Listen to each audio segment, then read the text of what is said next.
ser la última generación que no recibió educación sexual integral. Y eso último, que suena tan esperanzador, tiene una razón.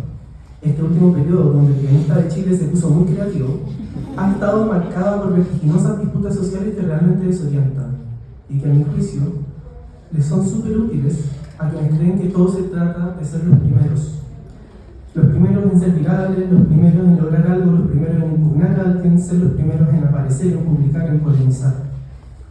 Y es que esto de ser los primeros perjudica la calidad de los debates que por mucho tiempo hemos postergado. Querer ser los primeros no te permite entender qué es eso que venía antes. Eso que nos hizo replantearnos hacia dónde íbamos, eso que gatilló la incapacidad que hoy vivimos para llegar a acuerdos. Yo sé que lo que estoy diciendo ya lo pueden haber escuchado respecto en otro tipo de debates, pero no puede hacerme sentido que no hayamos hecho ese ejercicio en relación a lo que hoy nos convoca, la sexualidad y la educación de esta. Cuando comenzamos este proyecto nos reconocimos como personas que no recibieron ESI y nos movilizaba cierto enfado por pronosticar que tampoco nos estaban formando profesionalmente para transmitirla a las próximas generaciones. Pero querer ser la última generación que no recibió educación sexual integral exige reflexionar sobre qué había estado pasando previamente. Significa entender que ni nuestros padres ni nuestras madres ni nuestros profesores y profesoras la recibieron. Nos educaron como pudieron, con lo que tuvieron. Mi generación está siendo síntoma de cuestiones que vienen de generaciones previas, de esas generaciones que no tuvieron la conversación y que la dejaron pendiente. Tal vez esa es la única manera también de entender a nuestros abuelos y abuelas. Constituir una fundación cuya misión sea habilitar esta conversación que tenemos pendiente es también entender a quienes por algún motivo no se están sentando a la mesa a conversar, porque sería una imprecisión histórica y también una tosudez biográfica creer que esto que de la educación sexual es algo nuevo. No somos las y los primeros en darnos cuenta que nos falta educación sexual, pero sí seremos los y las últimos que no la tuvieron. Porque esta también era una conversación pendiente para 1954, año en que comenzaron las transmisiones del primer canal de Chile, UCB Televisión. Votaban por primera vez las mujeres que nacieron con el derecho a tenerlo. Imaginen un país con tele y mujeres votando. El escándalo perfecto para que la educación fuese radicalmente repensada para la promoción de las últimas. Este año falleció también Gabriela Mistral, que la historia injustamente omite que fue también la encargada del gobierno mexicano de elaborar la reforma educacional de dicho país, particularmente la pedagogía campesina e indígena. En su antología política llamada Por la Humanidad Futura, se nos conoce un poquito más del pensamiento de Gabriela Mistral. La escuela sería el espejismo de la República. Gabriela creía que en la pequeña república la emancipación de la mujer se sostendría en inculcar la lectura en las niñas, pero no solamente en tareas silenciosas de biblioteca, sino también en los rituales colectivos donde compartieran el protagonismo. Pero pensar la educación no sexista en ese momento era un verdadero escándalo. Las niñas no eran educadas para ser merecedoras de un premio Nobel, sino que para satisfacer las necesidades y aprender de los hallazgos de los hombres que sí se ganaban esos premios. En el Chile de las calladitas se ven más bonitas, decidimos ser la última generación.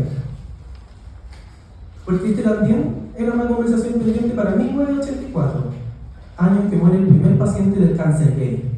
Tal vez nunca hubo acuerdo por educar en los conocimientos y habilidades necesarias para proteger tu cuerpo y mente, pero exponerse a diagnósticos de salud de transmisión sexual o para detectar oportunidades de ellos que no te debe doler picar o arder. Para lo que sí había acuerdo fue para erradicar la peste rosa. La crisis del VIH llevaba mucho tiempo llevándose las vidas de un grupo de la población invisible e indeseable. Y para sorpresa de muchos, el virus también estaba presente en las familias. El enfoque profiláctico cobró fuerza y toda relación sexual desde ese entonces debía estar plastificada. Me pongo a pensar en un adolescente de la época, sin muchas alternativas para pensarse a sí mismo sobre quién amar o cómo buscar su propio disfrute, con la advertencia latente de no ser sucio o enfermo, de solo poder concebir dos tipos de intimidades, la riesgosamente placentera o la frustrantemente higiénica. Pero pensar en enseñar sobre cómo usar correctamente los preservativos y acompañar a decisiones conscientes e informadas sobre aquello que era tan delicado, era entendido como perverso.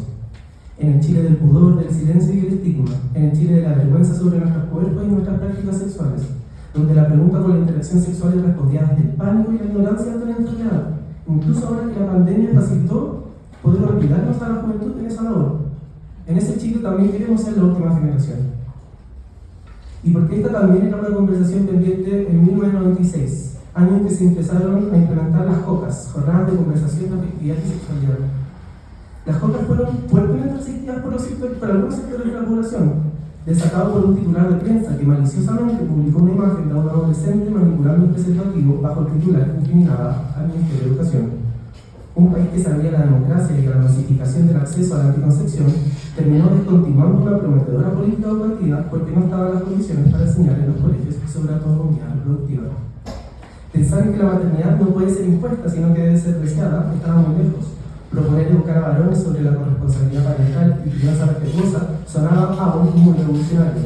Abrazar a los nacidos fuera del matrimonio, porque ellos sí, también son legítimos, era demasiado. Tu derecho a la disolución matrimonial, algo tan simple como terminar un contrato, podría ser motivo de expulsión de tus hijos del colegio o hacerte merecedora del repudio social.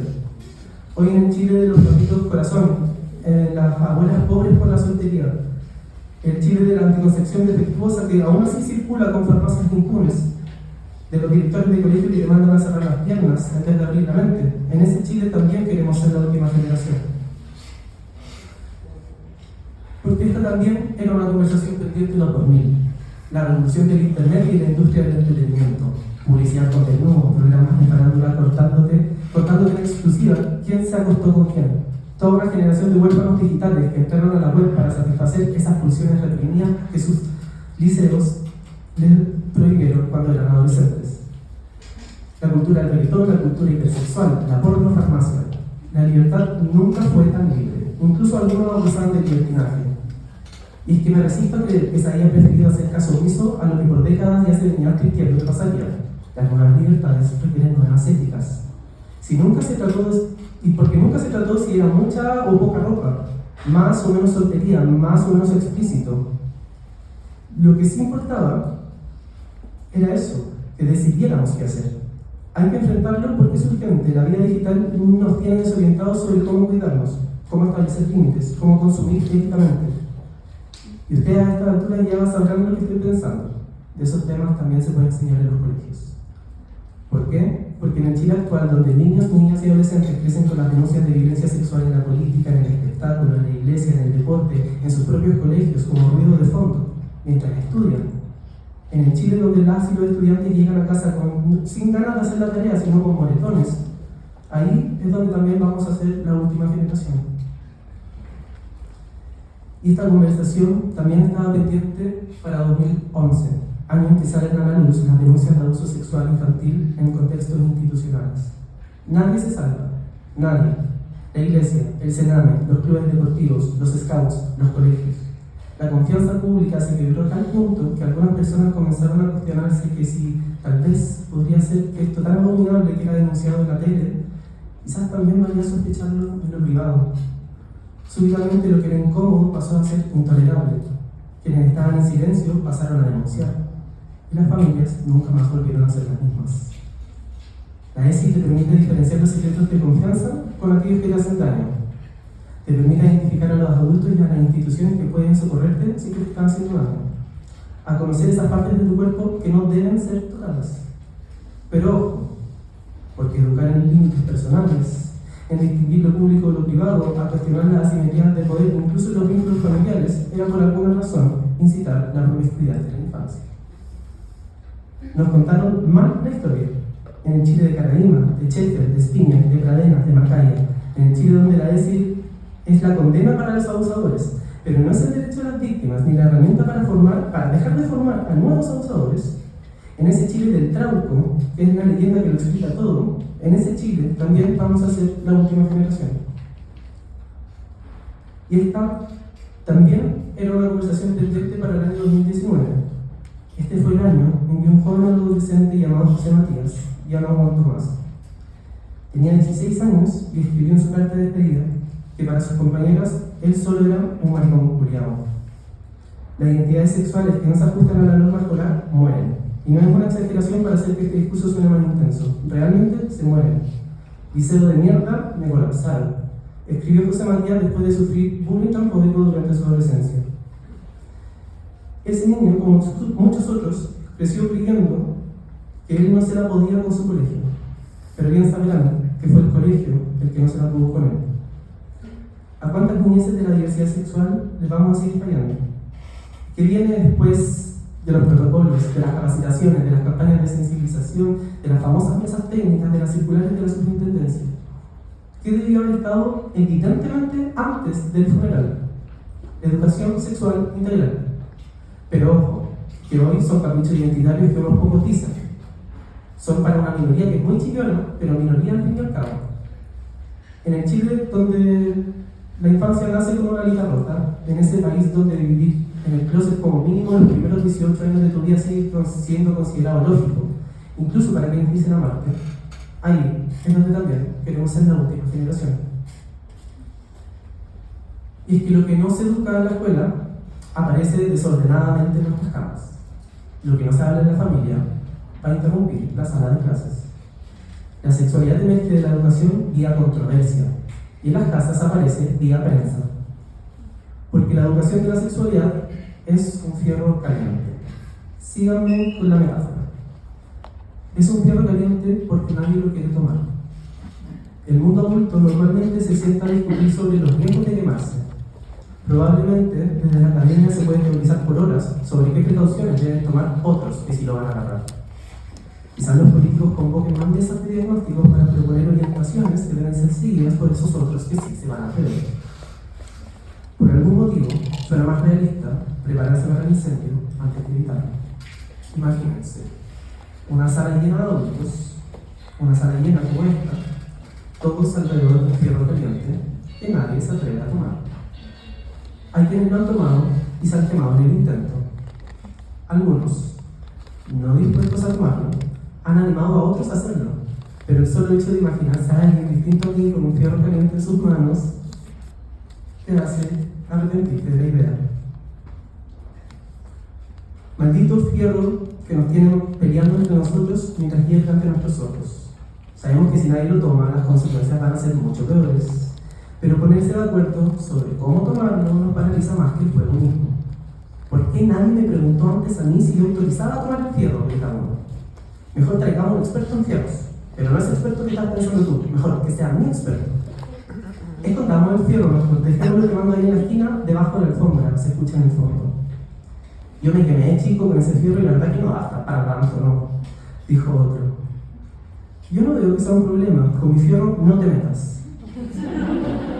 Lo cierto es que mientras la habitación se llena de humo y se empiezan a rostizar los muebles, ninguno de los adultos pudo notar que ya había niños, niñas y adolescentes acercándose curiosos a este ardiente trozo de metal del que nadie quiso hablar. Cuando hablamos de ser la última generación que no recibió educación sexual integral, nos estamos refiriendo a que cada persona puede y debe ser su propio herrera o herrero. Cuando el hierro arde, no hay que temer quemarse. El hierro arde porque está en su estado maleable. Eso quiere decir que solo al rojo vivo el metal puede ser logrado. Se le puede dar forma, se le puede dar utilidad, se le puede dar armonía. Nuestra sexualidad es ese metal. Es que pueden salir cosas maravillosas si se acompañan a quienes tendrán en la más humana tarea que forjar y reparar tus propias piezas. Es la mecánica de la vida. Son las soldaduras en las que solamente uno tiene las herramientas. Ser la última generación significa poner mente y corazón en hacer posible que cada niño, niña y adolescente desde pequeñitos sepan trabajar su propio taller. Que con ese fierro caliente con el que el 2024 nos quemábamos, en el Chile que viene, sean ellos y ellas quienes construyan las placas y vigas del horizonte de vida que quieren vivir. Vamos a hacer un pequeño ejercicio, porque tienen en sus manos un tríptico, y dentro del tríptico hay un parche político.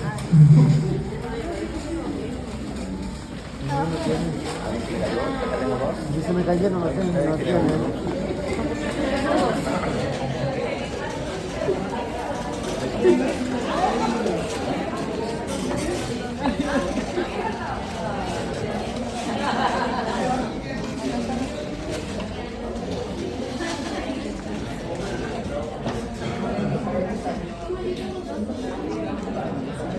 Aquí tienen un pequeño ejercicio.